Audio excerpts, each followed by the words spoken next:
তিনি ইনজুরিতে পড়েছেন। মোরসালিন মানেই ম্যাজিক।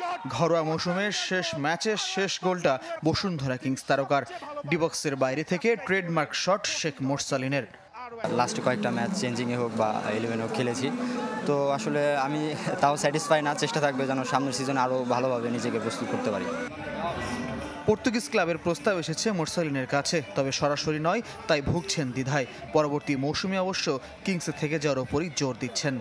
নর্মালি আমাকে বিকেএসসি থেকে একজন কোচ এমনি বলছে, বাট আসলে এখনও আমি শিওর না আসলে ব্যাপারটা। ইনশাল্লাহ বসুন্ধরাতেই সব কিছু ঠিকঠাক থাকলে।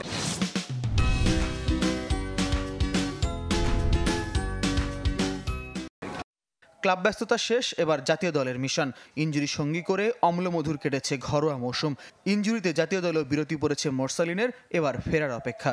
যদি আমি সুযোগ পাই, আমি আমার জায়গা থেকে সর্বোচ্চ চেষ্টা করবো 100% দেওয়ার জন্য। লিগ শেষ হয়ে গেল, এখন মেন্টালি একদম ওই অস্ট্রেলিয়া ম্যাচের জন্য প্রিপেয়ার থাকবো ইনশাল্লাহ। ইনজুরিতে ফাহিমের ছিটকে পড়া চাপ বাড়াচ্ছে জাতীয় দলের ফরোয়ার্ডদের ওপর। মোরসালিন রাকিবরা অবশ্য চ্যালেঞ্জে ভীত নন। ফয়জুল ইসলাম, চ্যানেল 24, ঢাকা।